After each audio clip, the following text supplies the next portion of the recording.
And hello, and welcome to another episode of Beyond the Forecast. Kevin, I can't believe it's episode 21. It's kind of crazy. Yeah. If you stop to think about it.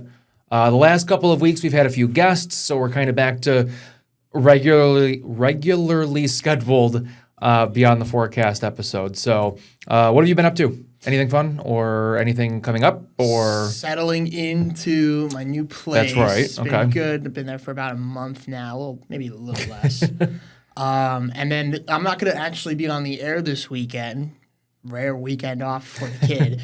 I'm going to be at my brother's bachelor party, so pardon me for missing this weekend's weather, but I think it's for a good reason. At least there's not a whole lot going on, so I don't think you have to worry about a whole lot. But just a yucky pattern. Sorry, I felt like I was a little too high, so I just lowered the seat. It's all right. It's all right. Get down on my level. It was very abrupt. Hide the height discrepancy. Right. How about you? What have you been up to? You know, I'm trying to think. I don't think there's been a whole lot going on the last week. I think this past weekend I was with Steve Caparizzo. We went to breakfast. Nice. A bunch of other people with us, kind of planning stuff for the celebration of life for Lisa. Good. Coming up next month. That was the day that the snow was falling, if you remember in some I spots. remember. Yeah, that wasn't very nice. Trying to think what I did Saturday. I don't think I did too. Oh, Molly got groomed on Saturday, so that was a long overdue Saturday thing. Was so nice. It was very, very nice. It warmed up so quick. I don't know if we can see. You do look a little red. My skin is starting to peel a little bit from being outside on Saturday. I was outside all day. It was so nice out. I took Molly to the groomer. I was in jeans. I kind of went with the light jacket. And did not need that. Warmed up so quick. Well, it was early in the morning. We did leave early in the morning. But then by the time I was like picking her up, I was like, it's kind of warm out. Like I don't need this. So 73. Went to the adoption clinic in Latham with Steve and Molly, kind of saw everybody. And then I did some work in the yard. I was like, it's a good day to kind of do some work. So You're right. That's what we did. So yeah, fun times. This weekend, I think I've got something going on this weekend. But Stars on Ice. Going to Stars on Ice on Sunday. So that'll be a fun time. Sweet. So, all right. Here's what we're talking about for the this week's episode. The warmth. It seems like it was so long ago last week. Does, right? Right? Temperatures well into the 80s for 3 days in a row. 3 days. Doesn't happen all that often in April, but it's gone for now. We know it'll come back eventually. It's just going to take some time. Quick update on the April temperatures. Some of you may be surprised where we stand so far with some of those temperatures because of really, how cool it's been. It really hasn't been overrun with warmth. It's just last week is going to kind of skew it a little bit of a certain way. We'll give you a brief update or a brief look towards May. We'll have a more in-depth dive into that next week. And then we've been talking about severe weather, Kevin. There have been a couple instances of severe weather. Yeah. A lot of people may not fully understand what the risk categories are from the Storm Prediction Center. So we'll kind of go into depth in those as well. And of course, once severe weather week comes about, we'll kind of detail it more there too. You know, Rob, sometimes we're just showing level 1 out of 5 this, marginal risk that. We'll lay it out what everything means. I don't want to say nobody, but a lot of people are like, what does that mean? So we're going to talk about that. Want to first, though, talk about this. This is I didn't tell you we were having this, but this is an albino woodchuck. And my weather watcher, John Collin, not going to say where, because I don't want people, flocking to try to see this interesting creature. It's a 1 in 10,000 chance that you're going to see this. Now, this is a true albino because it's got that red pigmentation in its eyes. There are other woodchucks that are white like this, but have like the normal eye color. So those are, I forget what the name of it is, but they just lack the pigmentation. Yeah.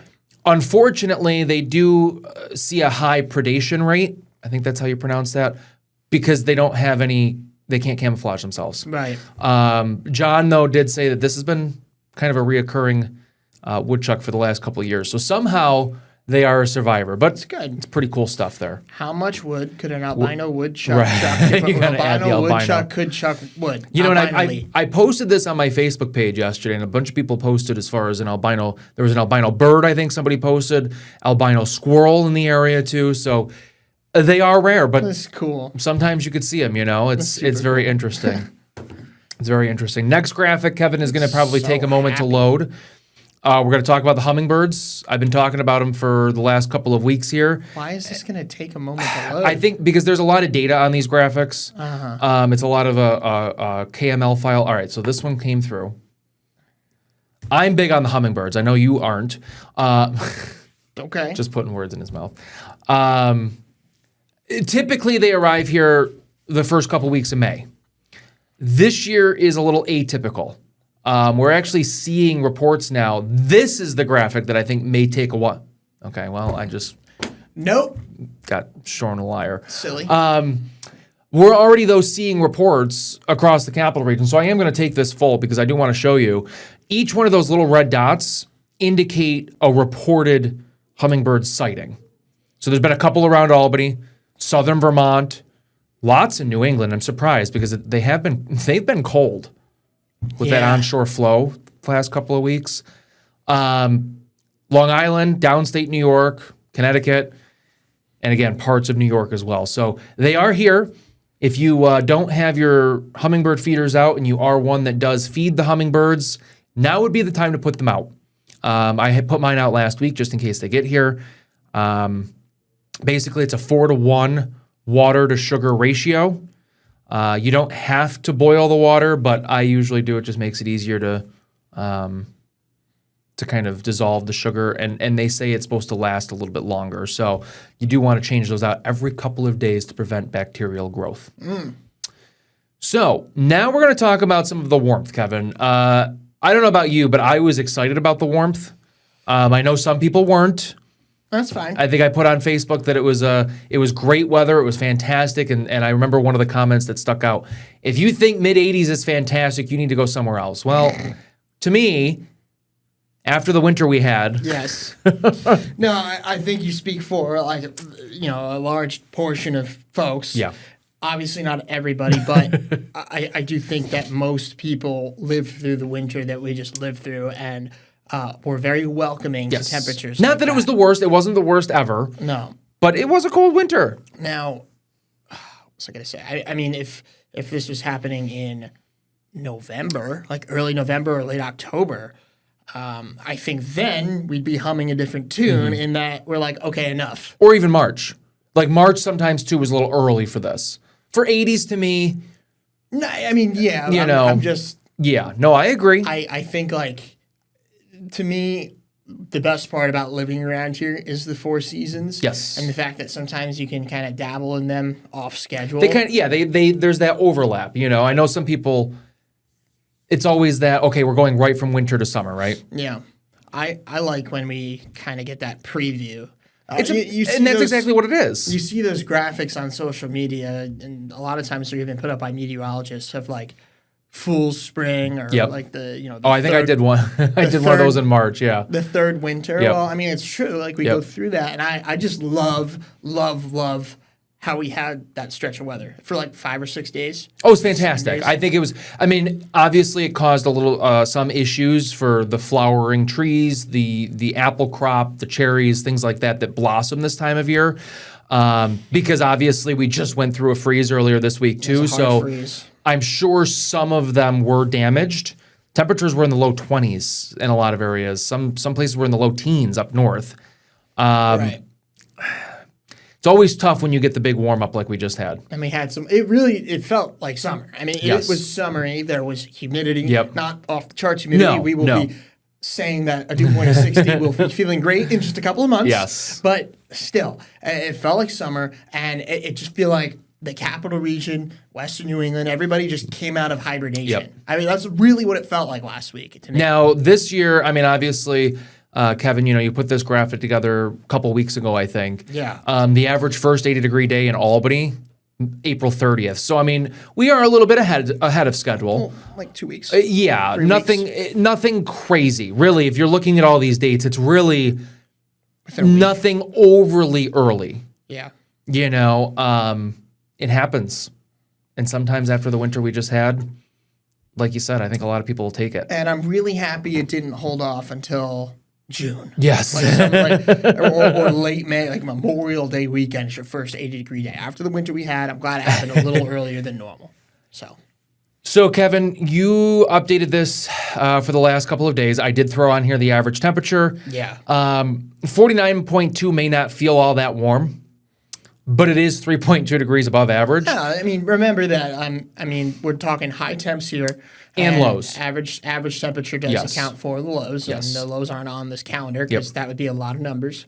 And some of those lows, if I'm not mistaken, chilly, but also some of them came in with record warm, low temperatures. At least one day last week was. One day was. 2 days maybe, but one day definitely was. One day absolutely was a record high minimum. But also at the same time, like I feel like even during this stretch of mid 80s, some of the nights got a bit cooler than anticipated. Yes. So your mean temperature for the day did drop. It was still above average. Yeah. Forget about it. Yeah. But there were a couple nights we were thinking, mid 50s, and it got down to the mid 40s. Yeah. I mean. Still, though, when you're talking about high temperatures in the 80s and your average highs in the upper 50s, that's going to skew it. And that's exactly what it did. Because, I mean, if you look at the raw totals, they got 10, through the day we're recording this, and today will end up being below average, unless we have an even split. Unless while we're in here, we clear out every cloud. I don't think that's going to happen. So today will be another below average day. And then Thursday's probably going to be pretty close. So what we'll ultimately see here is pretty much an even distribution of the amount of days that are below average versus the amount of days that are above average. And it could end up being that more days in April, because based on our 7-day right now, it could end up being that more days in April end up below normal than above normal for high temperature. However, when it was above average, I mean, the next week and a half will dictate what happens ultimately. But there's a chance that, we get down closer to average. 1 degree above. Maybe. Yeah, I mean, depending on I can't think of the forecast that we had, but I mean, we're pretty much close to average, I think, for highs the next week and a half. I don't know. Your entire 10-day was below the bar. So. But with clouds and with the lows, that's the difference, So we'll see. Yeah, we'll see what happens. Do want to just give you a brief reminder. This is what the Climate Prediction Center had for us leading up to April. Yeah, a lean towards there was no lean one way or another. So they were kind of saying equal chances or near average here in the Northeast, and it may end up that way.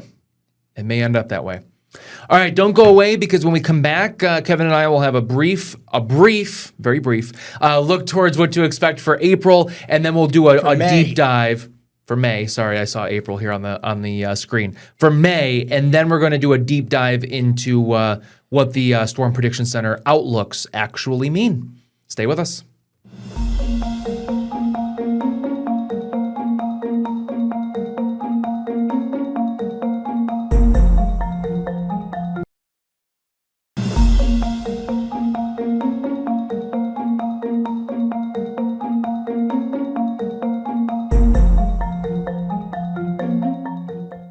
And welcome back to Beyond the Forecast. Kevin, what do we think the end of the month and May is going to look like?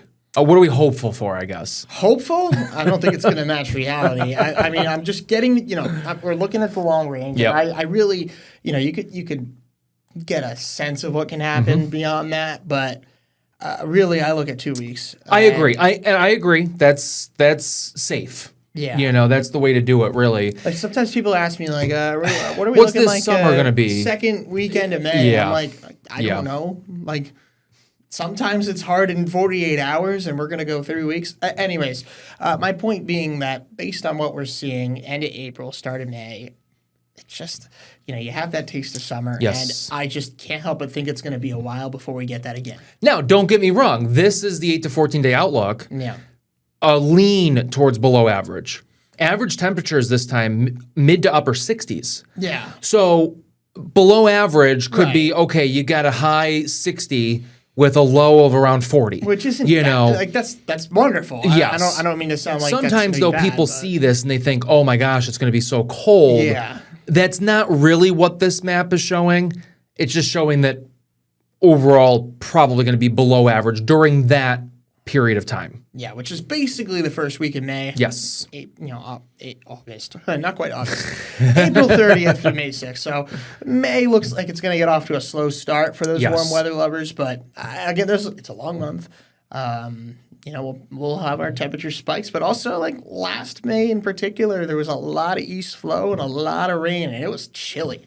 There's so hopefully not that again. Yeah, there's the overall May outlook right now. Yeah.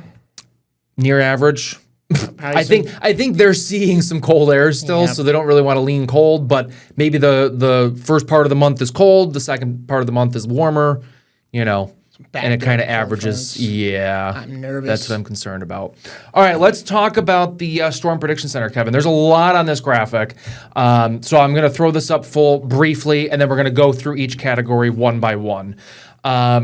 You've seen us show maps that have these colors on them: green, yellow, orange, red, and pink. They all mean different things. Green obviously is minimal, marginal risk for severe weather. Then you go to slight, enhanced, moderate, and high. Kevin, I don't know I think we've had a moderate risk here in the Northeast. I think that might be the highest. I'm going out on a limb there. I don't want to say for sure. I'm not sure, so don't fully quote me.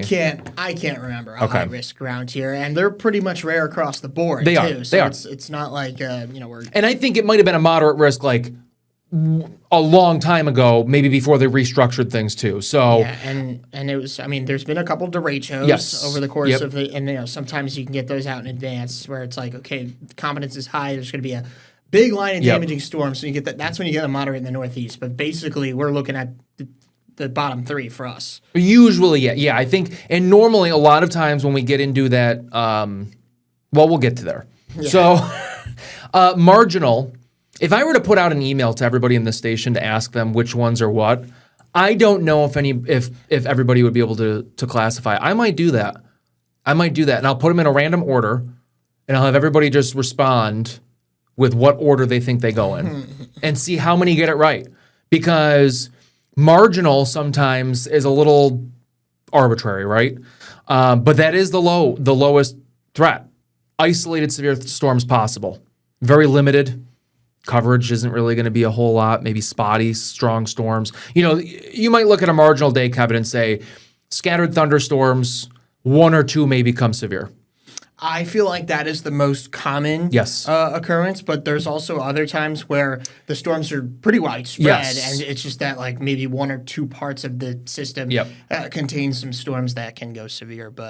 And severe weather is classified by wind gusts over 58 miles per hour, hail greater than 1 inch in diameter, and or a tornado. Yep. So those are the three classifications. So a typical thunderstorm like what we get here with some gusty winds is just a typical thunderstorm. Another couple of marginal days where the anticipation is that like a lot of folks stay dry. Yes. It's just that the one or two storms that pops up, it will instantly go severe. Like there's some setups like that too. And honestly, it doesn't take long. They get bubbled up and then within 5 minutes. On the same time, Rob, like I don't know about you, but I hate those days.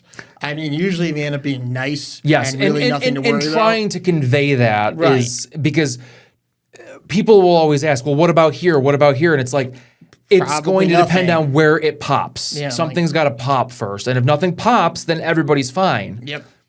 If that one storm pops and you happen to be under it. I call it a plan ruiner. Yeah. I mean, I would tell, on certain days, certain summer days, I'm like, don't cancel it for the isolated threat of a storm, but also if you happen to be that 10 or 20% that day, I mean, throw some tomatoes at me, I guess. Then we bump up to slight risk. These are typically the risks that we will see severe thunderstorm watches with. Yeah. That's just kind of what I've seen over the years being here in the Northeast. Scattered severe thunderstorms possible. Again, it's all possible. It's not a guarantee. The ingredients are there. Think of it like we're baking a cake, right? We've got all the ingredients, but do they come together to form that severe weather? Short-lived, not really widespread, but there could be isolated intense storms. I think we've had those. We've had them a couple of times over the years. Yeah, definitely. Think microbursts. I think the one in Albany a couple summers ago. I think that was a slight risk. Yeah, I don't think that was an off the charts. No, no. It's not like we were in a moderate. No, we just had that one, and I think back to a couple of years ago, before pre-COVID. We were still going up to the racetrack, and I remember the producer came in and asked me, should we start with weather? And I said, absolutely. I don't like this storm. It blew up just west of Albany. It came through here. Power here was knocked out. The power line in the front of the station was knocked on in the road. Like it was a nasty storm, and it literally bubbled up from nothing. So it's one of those things. The other one that we see sometimes is enhanced. Yep. This is more rare, I think, for the Northeast, but it does happen.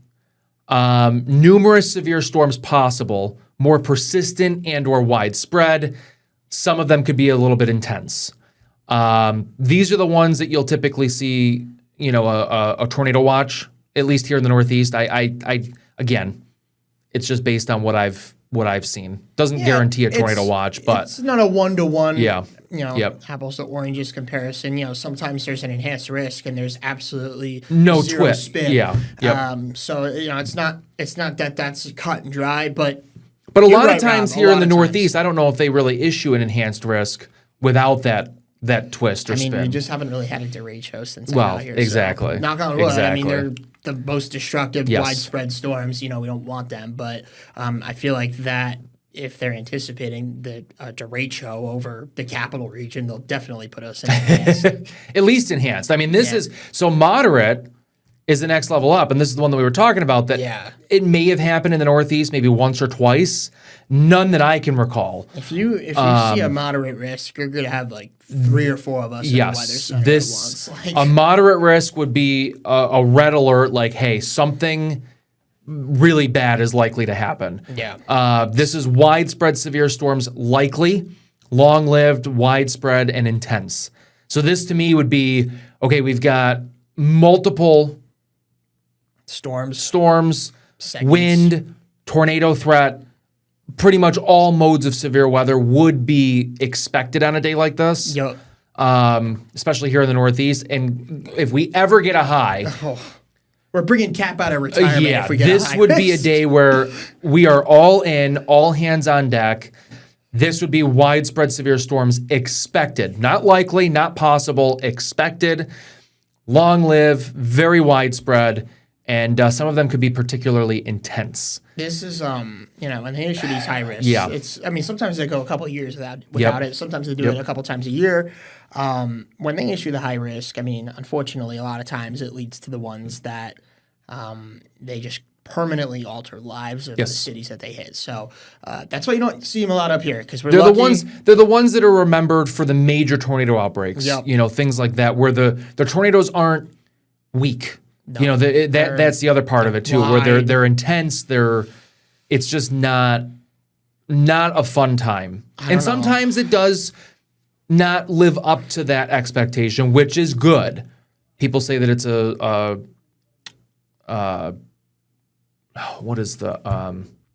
flop or a bust. A bust. I couldn't think of the word. See, I see it from their perspective too. Like, don't be ringing the alarm bells. Like, I do think most people would be relieved that the storms aren't that bad. But at the same time, it's like, don't go to 5 out of 5 unless you're like absolutely sure. I agree, and I think a lot of people though would understand, and a lot of people are forgiving, and they say, you know what, I'd rather prepare for the absolute worst and be prepared for that, than to have no idea and then the worst happens.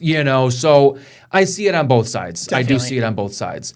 Now this brings us to the difference between a watch and a warning. Ooh! Can I do this? Go for it. We are low on time, so if you can get through it a little quick. I would just like to call back. This is on my social media, definitely on Facebook. I showed a graphic from the National Weather Service that compares an outlook, which is what we just discussed, versus a watch versus a warning. Yep. So the outlook, let's use the cupcake analogy, right? Outlook is like a thought bubble of a cupcake. Like, I want to make cupcakes in a few days. That's like, okay, you're preparing to possibly make cupcakes. What is a cupcake watch? Well, you've got the eggs, you've got the flour, you got the mixing bowl, but you haven't combined anything yet. That's a cupcake watch. Like, you got all the ingredients. You want to have a plan. You could make cupcakes. Yeah. You also just couldn't if you didn't mix it together. So what is a cupcake warning? Oh, well, those things are in the oven, and they're almost done. That's a cupcake warning. So, okay, let's get a little... Rob, how about you take it away from here without cupcakes? Well, with a watch, you'll typically see, especially for a severe thunderstorm or a severe or a tornado watch, you got it for several hours beforehand. There may not be nothing happening. Like Kevin said, you have all the ingredients there. You're waiting for them to come together. They're usually wide-ranging for coverage areas. You have hours advance notice. This is the typical time to just have a plan. Doesn't mean everybody in that watch is going to get a warning. Just have a plan ready to go. Now, a warning, you've got to have your plan in place. Yep. You got minutes to maybe a half an hour to an hour, depending on where you are, where the warning is, things like that. Usually, portions of counties are under a warning. You're not going to have those huge, watch boxes, although I have seen some very large warnings lately. This is when you do want to take cover. You want to have that plan. You want to be inside, depending on what type of warning you're under. Yeah. If you're a tornado warning, obviously you want to be in a room like this, 4 walls, no windows, or in the basement. Obviously, if you have a severe thunderstorm warning, you do want to stay away from windows. As much as you want to take your phone and take those videos, it's safest to stay away from the windows, flying debris, obviously. I'll add just one more thing. And a lot of people get the emergency alert system. A lot of people get alerts from us. If you ever see at the top of the warning, this is a particularly dangerous situation, they don't use that. The National Weather Service does not use that text lightly. And it means that there's a imminent threat to property, imminent threat to life. And they added tags last year to the warnings for severe thunderstorm warnings, for considerable damage, destructive storm, things like that. If you see a tag like that, that is also, you need to take it seriously because they don't issue those very frequently either. I can't remember how many last year, but it wasn't a lot. No, like you count on one hand. Yeah, so when they issue those ones, those are also another... You need to take it seriously. They're probably talking winds 70, 80 miles an hour, at least, I think, is what the criteria for that. Yeah. Property damage. And usually I think they'll issue that if it's been observed. Yeah. It has to be observed, I think. So unless it's a slam dunk on radar, which can happen, but usually there's some ground observations. It's like, okay, this has already ravaged a town or a couple of streets. So hopefully we gave you some information you didn't know. That was fun. Don't go away. We'll have a little bit more for you when we come back after this break.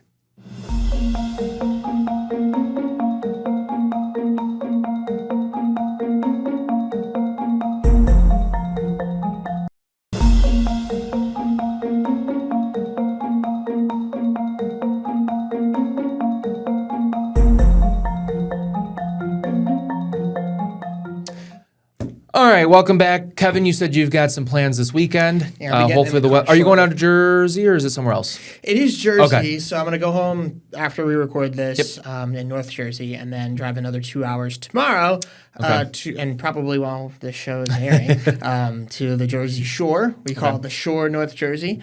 And we're going to be... it's going to be a little chilly there because, the wind blows from the east this time of year. It's raw.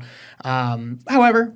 We're going to all be together, and we're going to be down, roughly halfway down the coastline of Jersey. Awesome. And if people know Manahawkin or Long Beach Island, kind of that area. Well, hopefully the weather cooperates for you. It won't. I will be here in the capital region, so we may have rain on Saturday. We'll see. You know how I during the noon emphasized rain southwest. Well, if you zoom out and look at New Jersey, it's not going to be able to escape. So. I told my brother and his friends, we were planning on doing something indoors on Friday. I said we should really think about Saturday instead. I'm like, Saturday looks bad. Well, next week we'll have a little bit of a deeper dive into the month of May. I'm sure we'll have other comments on there as well. So if you have a comment or a weather question or a picture, like what we showed earlier today, email either of us. Our emails are right there. And until then, we'll see you next week on Beyond the Forecast. Have a great weekend. Stay dry if the rain makes it to the capital region.